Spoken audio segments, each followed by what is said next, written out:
Hello everyone,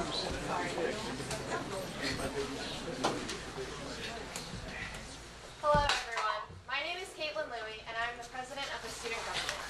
I want to welcome you to our annual Fireside Chat. 1 year ago, during last year's Fireside Chat, we held this conversation in the old cafeteria. A cafeteria that looked like it hasn't been changed since the high school first opened. Today, I'm proud to hold this year's Fireside Chat in the new cafeteria, one that's fully air conditioned. To the board, we thank you for your support in not only the cafeteria renovation, but other building upgrade projects, such as the new turf, the comfort station, and the bleachers. This past Tuesday, we had off, and the weather was absolutely beautiful. People were constantly coming and going to the turf to play and run. I don't think there was ever a time during the day where I saw people like no one there. It's honestly a heartwarming experience seeing students and members of this community taking advantage and coming together on our new turf. Speaking for myself and all members of the Herricks community, we want to thank you again for all the wonderful renovations, and we truly appreciate it. Today, we appreciate this opportunity to share the students' perspectives on other critical issues pertaining to the student body. And on that note, I'd like to thank you all for agreeing to this new discussion format, in which the students will first address the board for 2 minutes, then the board will have 1 minute to respond, and then the students will have another 2 minutes for a possible follow-up. We feel that this format will enable more students to share their perspective in a format that isn't as one-sided, which is one of the greatest issues we've had in the past Fireside Chats. In relation to this, I'd like to emphasize to everyone here that our intention today in this chat is not to conduct a Q&A session, but for the board to listen to the students and hear their perspectives on issues in the school. So on that note, we will start the Fireside Chat with Jocelyn and Katie by bringing up the topic of late buses.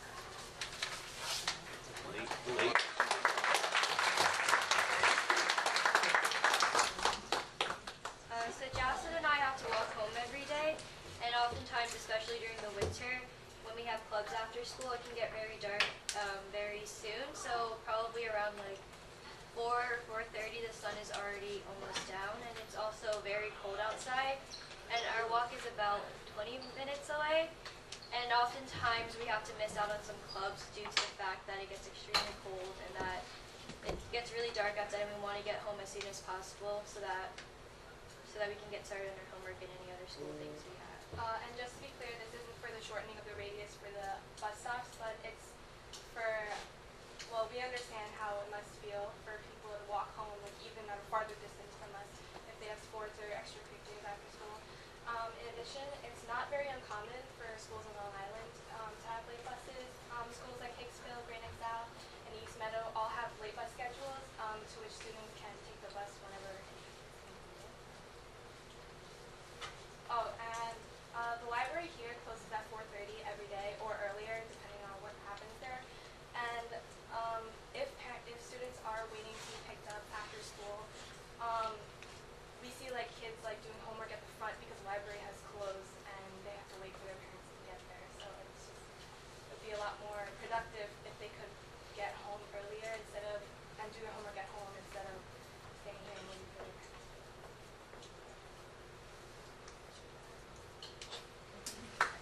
Thank you. Hi guys, my name is Kyle and I'm a sophomore at Herricks. So here at the high school, we really like to pride ourselves in the diverse array of after-school clubs and activities that we have to offer. From gardening club to coding club and Model UN to Music Lovers Club, there's truly a place for everyone here after school. We also have a bunch of sports that kids can participate in and take pride in, and kids can also go to extra help for a subject that they might need help in, right? But all of those things are deterred for the hundreds of students that take the bus service by the fact that we don't offer a late bus service here at the high school. I personally take the bus in the mornings, but I like to stay after school because I think that being involved in all the after-school clubs and activities and sports is really part of the high school experience. I remember there was this one time last year during freshman year when I had this huge math test the next day, so I had to stay at extra help. However, by the time I was done around 4 o'clock, all my friends had left and no one in my family could pick me up. Therefore, I had to make the 1.8 mile, 40-minute walk home with my heavy backpack on my shoulders and my 3-inch binder in my arms. But I don't even have the worst of it. You see, because Herricks, as we know, is a pretty big district where students can live up to 2 miles away from the high school. That's almost a 1-hour walk. It's pretty good. pretty good workout, right? But the problem is it's really not that safe. Studies show that teens suffer from a likelihood 3 times greater of other age groups of pedestrian death by car. A U.S. survey also showed that 40% of U.S. teens reported getting hit or almost getting hit by a car on their walk home from school in 2014. Here in Herricks, some neighborhoods don't even have sidewalks, which leave kids to have to walk on the side of the road very close to where cars drive. At below freezing temperatures in the winter and rain on random days throughout the year, and you leave kids here in Herricks who take the bus with 2 options.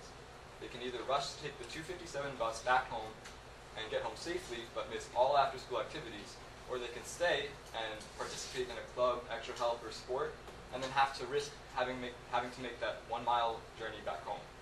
This is why we kindly ask you to consider the implementation of a late bus service here at the high school. Thank you.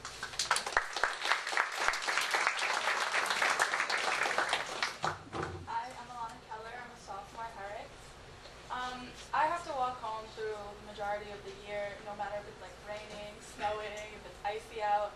I have to get home still, and it can be really dangerous. If I can't get a ride from a friend since it's late, I have to call an Uber, which can be very expensive. And it's just really scary when I have to walk home because there's really fast cars on the road to surrounding Herricks. And it can be really dangerous, especially if it's icy out or it's really late at night when it's dark. I know a lot of my classmates and peers go through this as well. I've heard many stories which are downright scary. People almost getting hit by cars or having a fear that a car will hit them even. It's still like a terrifying experience overall. I just hope that by having a late bus option, more people will also be like willing to join more clubs and sports because they'll no longer have to worry about this option. As someone who is active in many extracurriculars, I would be helped tremendously by having a late bus option. Any assistance in getting home, even if it's not exactly my area, would be a great help and would save me a lot of risk. Thank you, and I hope we can find a way to allow students to both be active in our clubs and get home safely.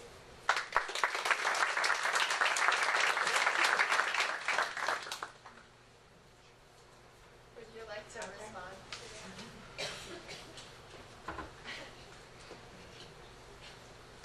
So late busing in general is definitely a topic of interest. You know, whether I know we're talking about late busing right now, but also expanding busing. The thing with busing is always comes out to logistics. You know, the money that it takes to pay for busing, as well as the number of students and everything that we do. Also, like if we do any kind of busing, late busing, it also affects all the students that go to private schools. So if we provide late buses for our public school here at Herricks, then we have to provide it for all the students who go to the other schools like Chaminade or, you know, our surrounding private schools as well. And those are all, unfortunately, costs that become huge, like to the point where if we wanted to add that, then we would have to do major reconstructuring of our budget, which is already very tight and very limited. So, and the other thing is with the late buses, the only kids who would be able to take late buses are the ones who are qualified to take the buses anyway, you know, if in the mornings or during regular school times, which unfortunately, especially at the high school, is a very, very small percentage of kids, you know. So in a perfect world, I would love to see late buses for everybody. I would, you know, and I feel the same pain for you because my own children go through it themselves, you know. But unfortunately, we are tied by certain restraints, you know. It is something that we can definitely look into to do like a cost analysis to see if it is something that we can afford to do. But unfortunately, when it comes to busing issues, it would be so easy if we could do it our way, the way that we think makes the most sense, but we're bound by legal restraints, we're bound by you know, money restraints, and we're just bound in so many ways that it makes the situation a lot harder than I wish it needs to be, you know.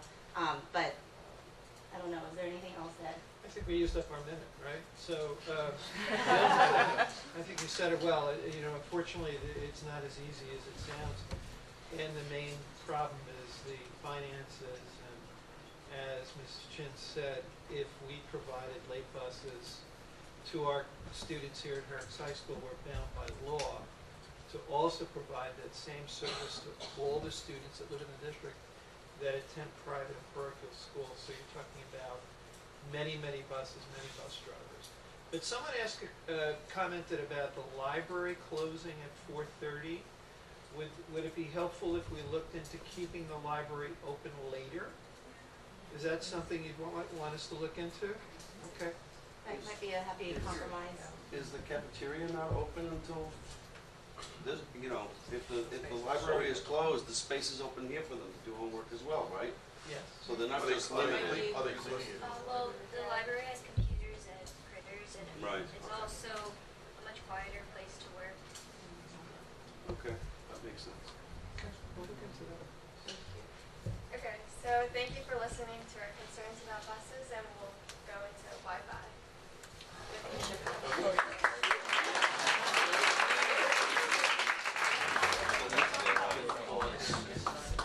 Just say it, there is none. My name is Vesh and I'm a senior. So basically, Wi-Fi is a huge part of everyone's life in Herricks. Every student uses it for whether it be a project for AP Economics or whether it be Kahoot for a language class, right? And today the Wi-Fi, it's just not, in our school, it's just not good enough.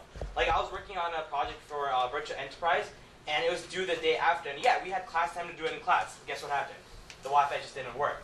And that same day I had 3 different tests. So at night I just couldn't do the virtual enterprise project. So I was stuck doing very poorly on the virtual enterprise project. So I think that Wi-Fi is very important for a school to improve on. And now I'll pass on to Ish. So, my name is Ish, I'm also a senior. And I think the Wi-Fi issue is more than just a convenience thing. I think it's also more about just a general stressful situation. So for me personally, I'm part of my school science research program. And one issue that I was finding is when submitting for various competitions, the Wi-Fi would not be loading and I would be unable to submit whatever work I had to the competition. And because of that, I often had to rush home and try to meet the often 5 o'clock deadlines, and I would have very little time, and it was often very stressful, and I was always worried that, you know, I wouldn't be able to meet certain deadlines. And various times, many students in the class have also missed their deadlines, which have prevented them from qualifying for competitions. And I think it just generally, having poor Wi-Fi can often cause a lot of issues with timing, and it can just be really stressful for students. And I think that's not another burden that students should have.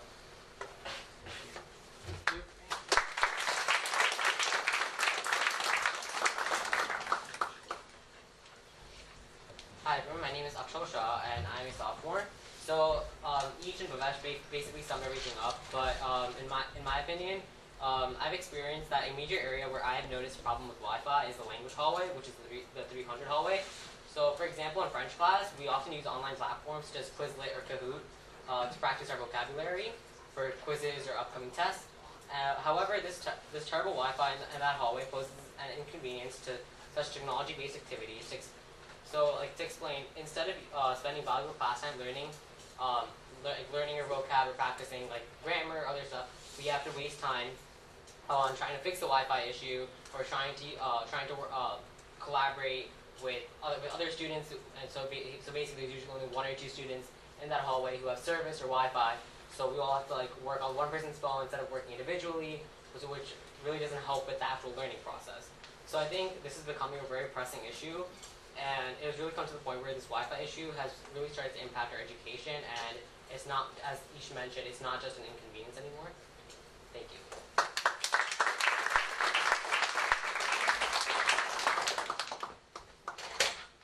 You guys have your minute to respond, sorry. Yeah, we agree 100%. There's nothing else to say about it except that we hope to be able to install the new wireless internet as soon as possible. I see Mr. Pickman in the back. And he's our expert and does a terrific job. The current system is, David, about, what, 15 years old, 10 years old? About 7 or 8 years old. 7 or 8 years old. It just goes to show how quickly things become obsolete, right? So the plans are already there. Mr. Pickman and Mr. Connors and Ms. Magicomo, others have been working on developing a plan for a new wireless infrastructure. We are due a grant from New York State that we will put towards that. We're waiting for that grant to come in. Well, hopefully the grant will come in within the next 6 months or so. Keep your fingers crossed.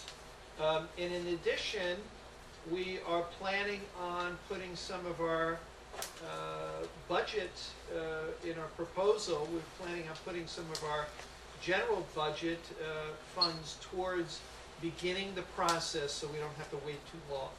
You've been very patient. I've been here for 4 years, and every year I've heard that concern. We share that concern with you. We really don't want to wait any longer. So we're hoping to get some of the wiring done, if all goes well, this summer.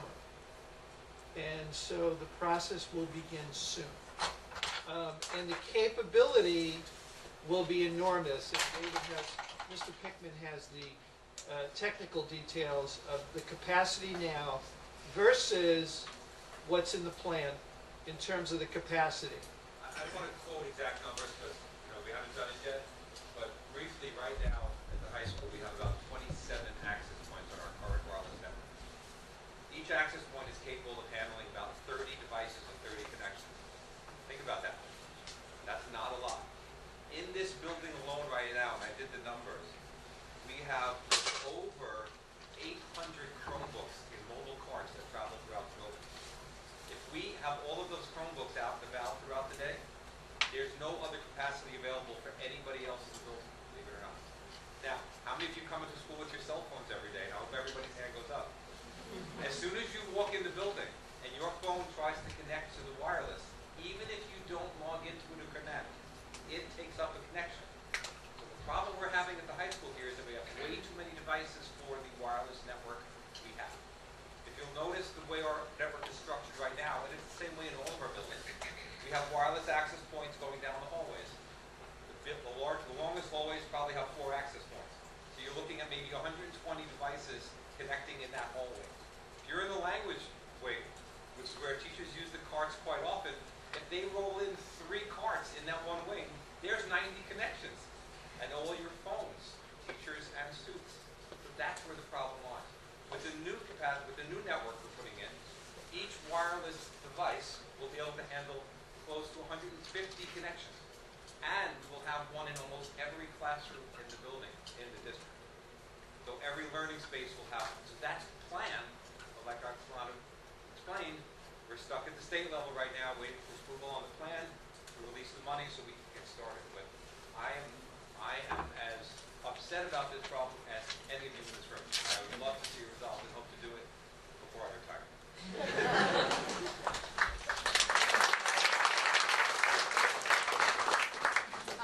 Hi, I'm Lauren. I'm a junior. Just to give another example, I understand that there's a bond, and I'm very thankful for it, as we have been waiting for this for a long time, and it has become a very stressful situation.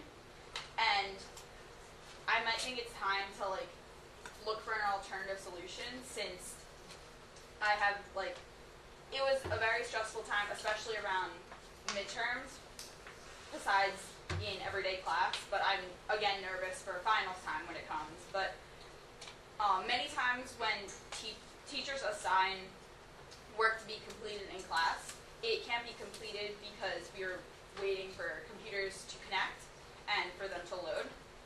So this makes us spend time completing the assignment at home rather than doing other work that we could have done while we're at home, like studying or doing other homework. Like, for example, in my math class prior to the midterm, everyone made a slideshow presentation to review each topic. And while my teacher gave us some time to finish the assignment in class, much of our time was spent waiting for our computers to load. And as a result, I was forced to complete the assignment at home, and as this was a midterm review, I neglected time I could have spent studying for many of my other midterms, adding to more of the stress. In addition, internet study tools are not easily accessed by all students, as many have trouble connecting their phones to the Wi-Fi and using their internet data. That is limited. As previously mentioned, my Spanish teacher likes to use online quiz websites like Kahoot or Quizlet, and he's even used it to give us quizzes. And so because it gives individual performance for each student. And I guess I don't have a certain internet provider that other people have that connects as well, and since the Wi-Fi is either very slow or doesn't connect, a lot of students are forced to use their phones daily, and there's a handful of students, myself included, that have to go on a laptop or hope that it connects in order to participate in study activity. So since this is causing a lot of stress for students, aside from the inconvenience that it causes, I want to know if there's like an alternative funding that we could do before the bond comes or before the grant comes for the money.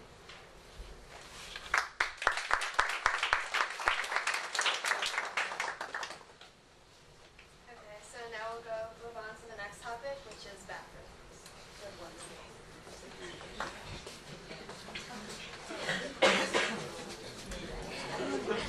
Hi, I'm Leslie. I'm a senior. A very important topic I want to discuss was the bathrooms at the high school. There's about 78 bathrooms, and only one in this 600 ring is very nice. The other ones don't flush, either leak, the sinks don't turn on. There's never soap in the bathrooms, and also the hand dryers don't work. Also, if the doors don't lock, a lot of girls don't like to use the bathroom. It's a very big issue and very important. Also, I personally don't like going to the bathroom at school because they're not clean, and I know the custodians do their best, but sometimes they're not even usable. It's really important to have clean bathrooms because kids want to be able to use bathrooms and not go home to use them. Also, in the gym locker rooms and the science hallway, a lot of the paint is falling off. So I just think it's a very important thing that we can clean them up and possibly get them redone as soon as possible. And I've also heard from the boys' bathrooms the same issues occur. Thank you.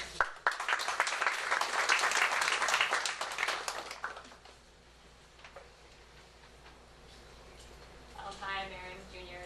What Lex was saying, obviously bathrooms in our school have not been updated for a very long time, and people have a lot of problems with them.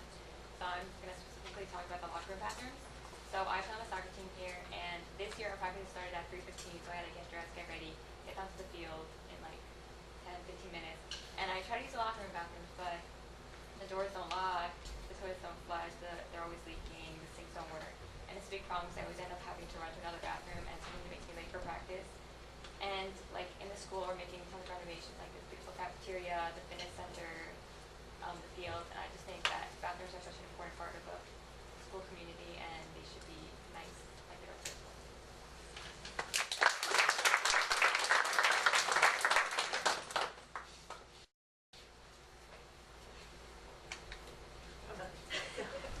So bathrooms are part of our bond, and there will be bathrooms starting work Hopefully this summer. This summer. It's not every bathroom, but we are trying to identify, the worst, of course, and to make sure that they're fixed. I do remember that this was brought up, I believe, at the last Fireside Chat as well, and definitely, if you see certain things like there's no soap or broken latches for locks and stuff, those are kinds of things that you don't have to wait until a forum like this. I mean, those are things that you can talk to your APs about. You can go speak to Ms. Keegan. Obviously soap, hand dryers, these things should all be working. Locks, they should be working, and those are things that we can fix in-house. And those are not things that take a lot of time. And if you see, for instance, also a big mess in the bathroom, if you report that as well, someone will go and take care of that. I'm sure of it. It's just, I understand when sometimes things don't work properly, if there's a leak, something like that. It might also be good just to pass that along too, because sometimes you think that everybody knows about it, but maybe sometimes the people who are fixing it don't know about it yet. So it's always good to just follow up and check in on that. But we do have bathrooms in the works, hopefully this summer. They might not be like beautiful bathrooms that you have in your home when you first get your homes redone, but they will be definitely working and cleaner, hopefully, and all that. Anything else? Anyone else on the board? Every year it's the same thing.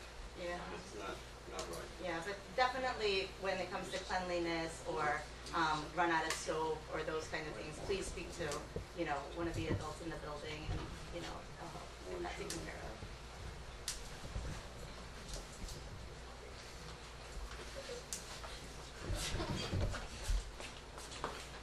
So I appreciate that the bathrooms are part of the bond, right? But I feel like these small little things such as soap and toilet paper and stuff, yeah, it's necessary. But at the end of the day, if the bathrooms are so disgusting that people just don't want to go, I feel like it really hurts the students' vibe of coming to school. Because if you think about it, using a bathroom is part of anyone's life at the end of the day, right? And if that small necessity isn't part all day, right? If it's not part of something where they're spending over 8 hours I don't think I think that's that's one of the most important things we should be doing. Also, I think that if the bathrooms look like the 600, they're clean, nice, people would respect them so much more. So if we could try to at least work with all the bathrooms this summer, just fixing the doors or the paint, that would really be. Thank you. Thank you.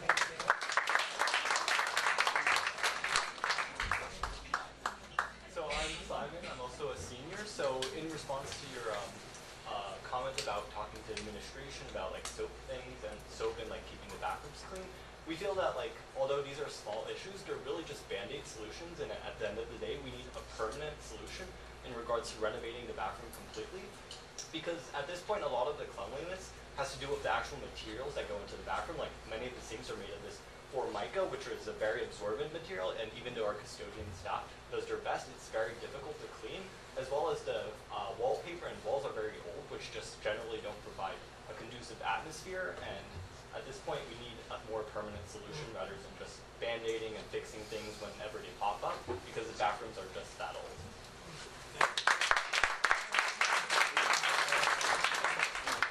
Hi, my name is Chris, and I'm also a senior. In addition to Simon's response about more permanent solutions, it's just we have brought up the situation of the bathrooms to administration, and they have really tried their best to keep these conditions really good for students, and encouraging students to not hold their waste for the whole day. That's not healthy at the end of the day. But in addition to that, there's also just problems that cannot be solved, such as beside the mica, there's little dips in the floor where puddles pool up, and that can't be easily solved with anything that is at our disposal. So we really have to reiterate that we need a more permanent solution. And yeah, thank you.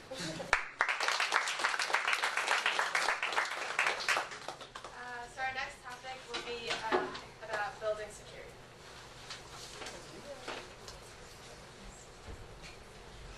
Hi everyone, my name is Rita Ristina. I'm a sophomore. And so I actually put out a poll, and though it didn't get a ton of responses, the 150 people who did respond, most of them are fairly safe in school. Only 2% were below a 3 on a scale of 1 to 5. So the security we have is good. People feel safe, which is good, especially for having a thorough education. One issue that we have is that our security team is short-staffed. So I understand that we have to share security guards throughout the district, and there's only so many we can have. You can only have one person in one place at one time. But especially at our peak hours, so after school here at the high school at 2:53, they have to go out and direct traffic. They're at the elementary schools, at the middle school. And so there's no one at the front desk. There's no one sometimes at the back entrances.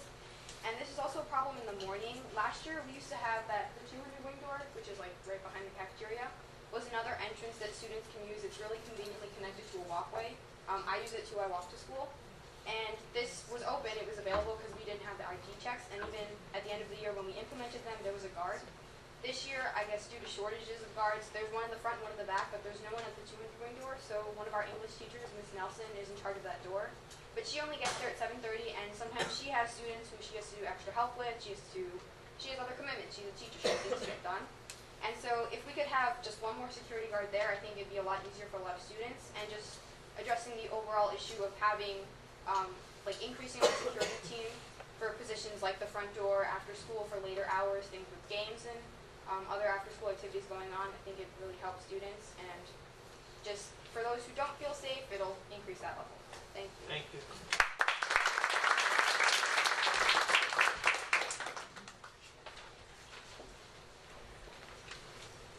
Hello everyone, my name is Kanan Dutt, and I'm here to speak on behalf of the need for building security. During after-school hours, there are simply not enough security guards able to watch over all of the doors in the school. Oftentimes, when students come back to school for the extracurricular activities, there's not a security guard there to check their ID. And personally, I come to school, as many of us here do, for student government meetings. And there is not a security guard there in order to check our IDs or make sure that we're even supposed to be in here. And if we do forget our IDs, like in the morning, then we can just sign a sheet of paper and we can get into the school. And because anyone can enter the school at times like this, it is a serious concern to the safety of our student population. Many times when my classmates or I have been waiting for our parents to pick us up near the back entrance, there have been students opening the door for other people, like other upperclassmen. But let's say by some fluke there's someone that's not supposed to be in the school and someone opens the door unknowing. And that person is in our school. That's not an amazing thing to happen. And evidently, there are not enough security guards after school to watch over all of the doors, and this can lead to people being able to slip unnoticed, as I said. And if we have an increase of guards, such as adding a part-time night guards or guards just for special events, we would be promoting an overall safer learning environment for everyone, reassuring students to help them feel safer. Thank you for your time.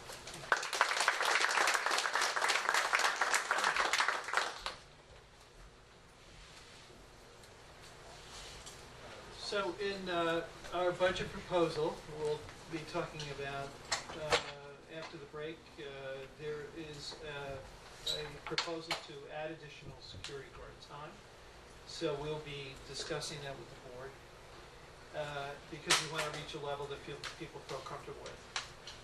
Two other things that I wanted to mention. One is someone mentioned that students are opening doors for other students. And I know everybody's trying to be friendly and courteous and helpful, but you shouldn't do that.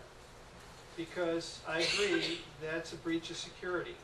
So one thing that we have to remind everyone of, remind your classmates of this, that's not, I mean, you're trying to do the right thing, but that's not a good thing to do. So you shouldn't be opening other doors, because what could happen is they get propped open, they stay open. And that's a big breach of security. So we would appreciate it if people could work on that. And the other thing that was mentioned is if someone forgets their ID badge, and maybe there's a recognition of that student, they sign in. And I don't know what the alternative would be, because it's your responsibility to have that ID with you, because we all believe in security. So I'm not sure what the alternative would be. Should we be sending students home if they forget their ID? I don't know.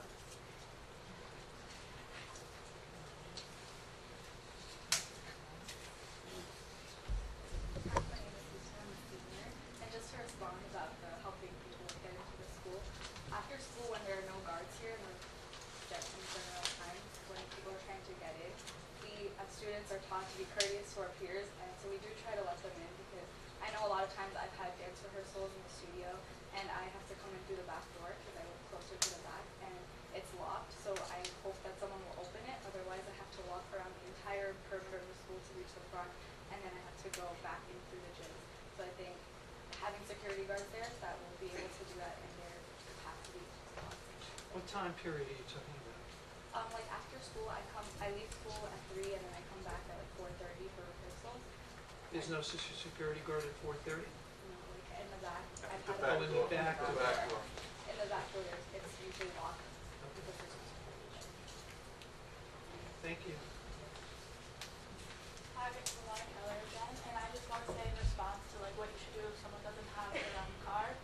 We were actually at Wheatley before for a competition, and I saw they had a computer system where they could look a student up, or if they don't have their card or something along those lines.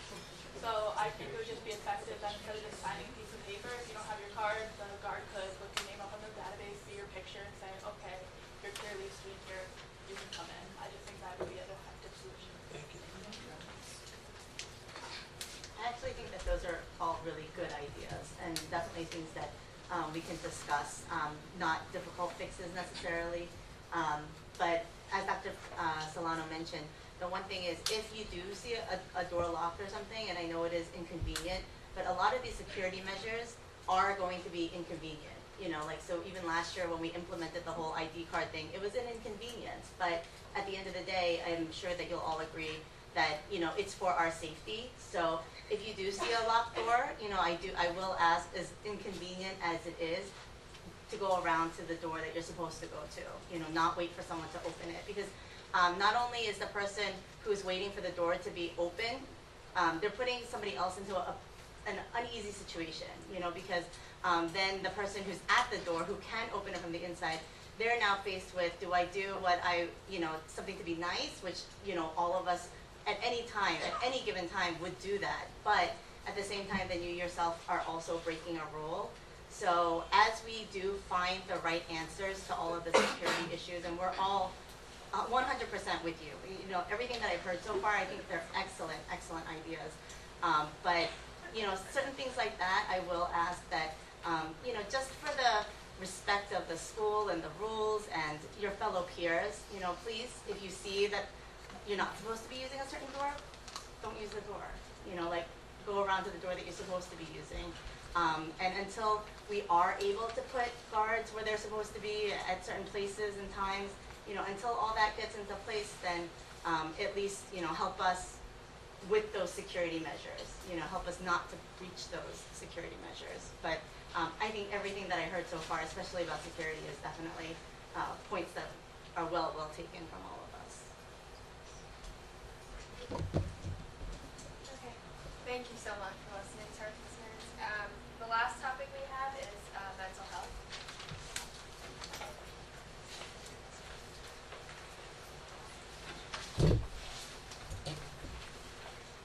Hi, I'm Catherine, I'm a junior. So in today's age, poor mental health has become an epidemic among students. 1 in 5 teens live with a significant mental health issue that gets in the way of their everyday functioning. At Herricks, due to the competitive nature and the external and internal pressures placed on students, I wouldn't be surprised if this rate was higher with us. As Blue Ribbon School, striving to be the best in the state, it's about time we update our mental health resources to provide necessary services to our students. Firstly, very few students even know that they have access to a school psychologist and social worker. It is imperative that the word about these services get out to the student body. As I know people who personally struggle, who may not have a safe outlet at home or cannot afford the money to see a therapist outside school, we have a reputable therapist and a psychologist here, yet it's not used because no one knows about it. We would suggest that guidance departments visit classes throughout the year to remind them that they can speak to anyone in guidance at any time. A measure like this would be easy to implement smoothly and quickly. Furthermore, we believe that additions to the guidance faculty, counselors, social workers, and psychologists alike would help with this issue. With only 2 psychologists and 1 social worker, in my own experience, I have found it difficult to schedule an appointment due to their own packed schedule of meetings, conferences, and appointments with other students. For a school of over 1,300 students, 2 psychologists and a single social worker is not enough. To really push forth our school and our district, our mental health services must be comprehensive as our academics and extracurriculars are. Thank you.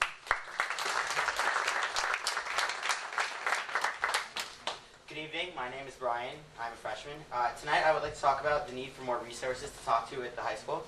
I have gone through something where at one point I needed to immediately speak to a guidance counselor here throughout the school day, and I only have 1 off period for lunch period, and many students here are striving to be the best they can be, and they don't have many off periods or any at all.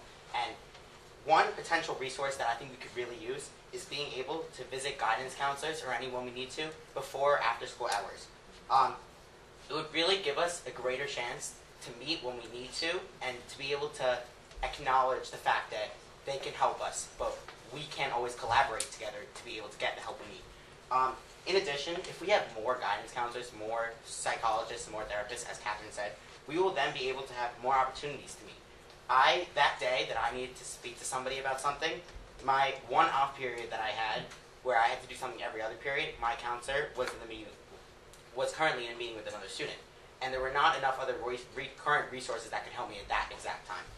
If we are able to increase the number of guidance counselors that we have, and we are able to expand the time periods that we are able to meet with them, it will give so many students so many greater opportunities to reach out and feel the need of help when they really need it. Thank you.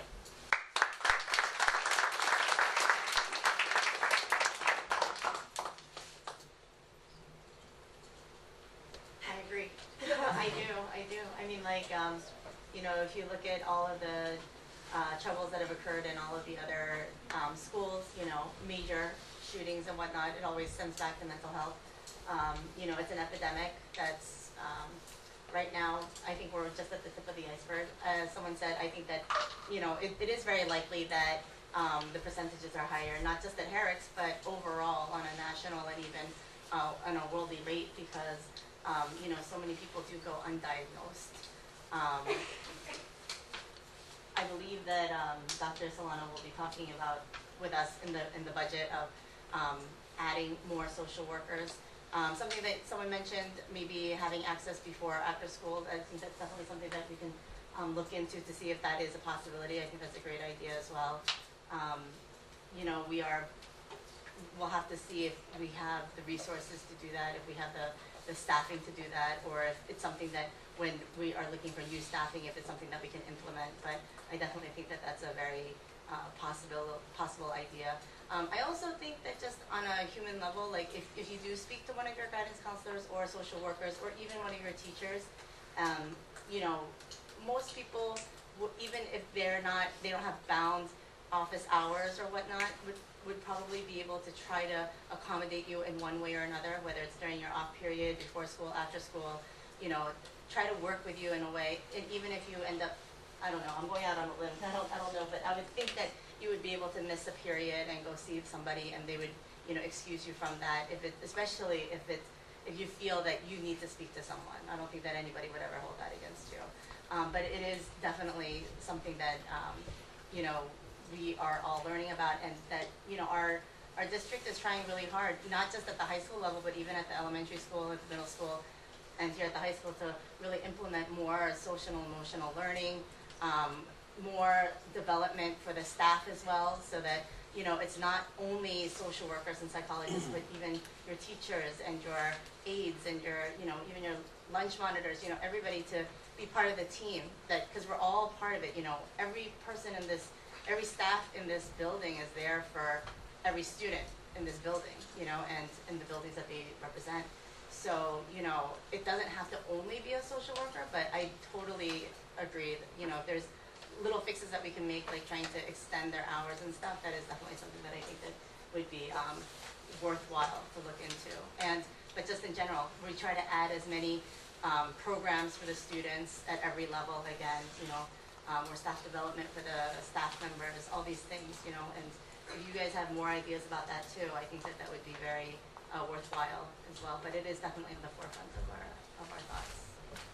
Just to add to that, I couldn't agree more, that all of you should feel as though you're comfortable speaking to not only a guidance counselor or a psychologist or a social worker, but everyone that you come in contact here at Herricks High School, whether it be a teacher or another professional. Because I feel very, very strongly about the fact that all of us are here to assist you, to care about you, not only academically, but in terms of your mental, emotional, and physical well-being. Some of the people that I had the most close relationships when I was a high school student was not my guidance counselor, but caring teachers that I had. And you have caring teachers here at Herricks High School. I hear about that a lot. Don't hesitate to reach out to an adult that you can connect with. It doesn't necessarily have to be a guidance counselor or a social worker. Someone that you feel comfortable with.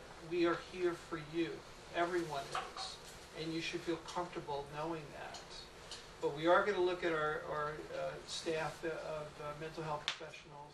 We're also, over the past several years, there's been an initiative district-wide in terms of mindfulness and teaching you to have the tools that you need to deal with stress. It's a stressful world. And it's not going to end when you leave high school. There'll be stressful moments in college too, and beyond. So what's important to us is that you have a toolkit to know how to deal with that. And that's what social emotional learning is about. That's what mindfulness and this approach that is district-wide is all about. And what I've heard from some of you is that you feel as though you're not seeing enough of that in your classes, which we'll try to address, because I think that's important.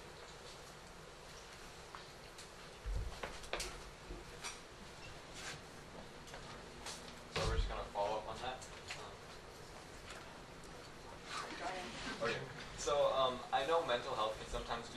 sort of taboo idea or sort of like alienistic concept. I know especially for me as a middle schooler transitioning into high school, that kind of time, it was something that I didn't really think could relate to me as a high schooler. But the reality is that mental health or mental health problems stem down from stress. And high school is one of the most stressful times as a young adult, right? So we actually sent out a poll for students at high school about how social academic life at Herricks was on a scale of 1 to 10, and almost 40% of kids said that they were at a 9 or a 10, which is a huge problem, right? So I know Dr. Sloan touched upon this, and I think it's a great idea to not only have these bigger, broader, like the psychologists and social workers more readily available, but also on these daily skills that we can learn through maybe mindfulness or different things just on a daily basis that maybe I know we have a bunch of our high school teachers here, and some of them are starting to do it, like Miss O'Hanlon, and in health, we're learning these things, but it's just starting to catch on. So if we could really sort of try to catalyze that movement and give our students the tools that they can use to diffuse the stress, I think that would be an amazing thing for us. Also, I think we touched upon this before, having more staffing for the guidance department.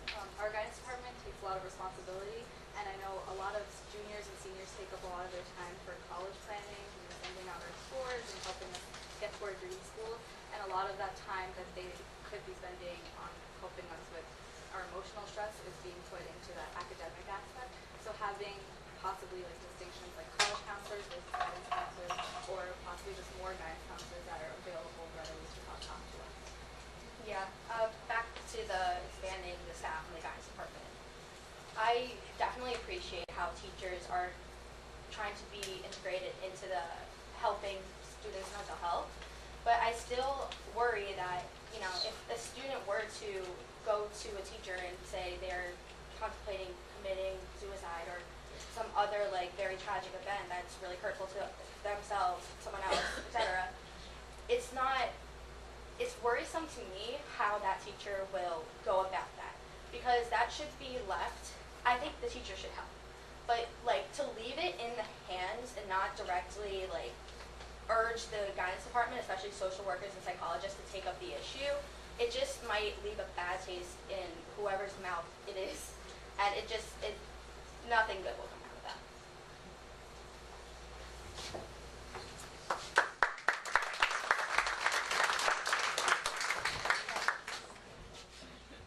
So I want to respond again to your comment about teachers, and I agree that our teachers are a great resource here at Herricks and that we don't appreciate them enough. But in response to it, I think that ultimately professional resources are what we need. For example, for guidance counselors, a lot of the time, guidance counselors are available, but because of the limited staff, we can only have like kids who are like immediately in crisis go to like social workers and the psychologists. And by adding more guidance counselor staff, we can add more programs where these counselors and psychologists go to different classes and like introduce resources, and not just be confined in their offices where students have to actively reach out, but if there's more like passively guidance counselors coming to classes, which is another staffing issue, that would greatly increase the amount of resources we have. I would also like to respond. When I was in middle school, I'm a freshman now, they had a couple times throughout the entire year where guidance members would come into our classrooms and actually speak and give us greater insight. I've been here for a good amount of the year already, and I don't think I've experienced that once. I think that was a really good outlet, and it was really helpful. And we're talking about how great and caring our teachers are, which I 100% agree, but even our teachers have a select time period where they can stay after school for extra help. Guidance counselors, for example, don't have that. We don't have a specific time where a lot of the people who, as I mentioned before, don't have a free period throughout the day because they're trying to strive to be the best student that they can be. If they were able to have a specific time slot that a guidance counselor could stay after school, like, do we think how many more problems could be solved between both scheduling and like actually getting to the legitimate issue? I think it would be really helpful. Thank you.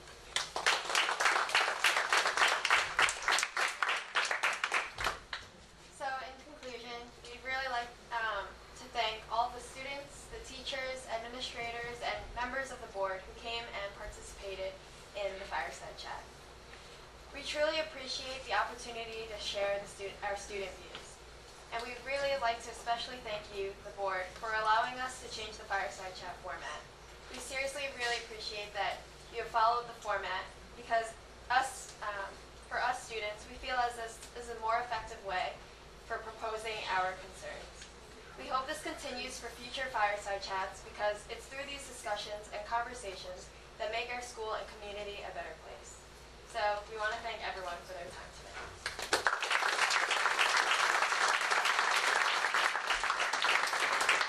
And Caitlin, I'd like to thank you and the other members of the executive board for organizing such a wonderful fireside chat. I've been through several of these. I like the new format. Good job.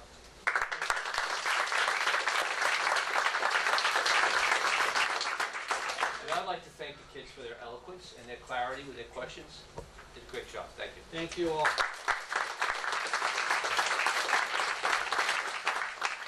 And don't forget, you don't have to wait for the fireside chat. You know, we love the fireside chat, but you know, if you feel an issue pressing, you know, about any of the things that you spoke about today or anything else, you know, you can come find one of us, you can email us, you know. We would love to hear from you guys, especially you guys as the students, because we want to know what you're thinking and we want to know what you're going through and we want to know how it is that we can possibly do things to help you, you know, and even if we don't have a solution right away, like with late busing, you know, at least we can talk through it and maybe come up with different ways of getting through it together. So thank you so much. Thank you all.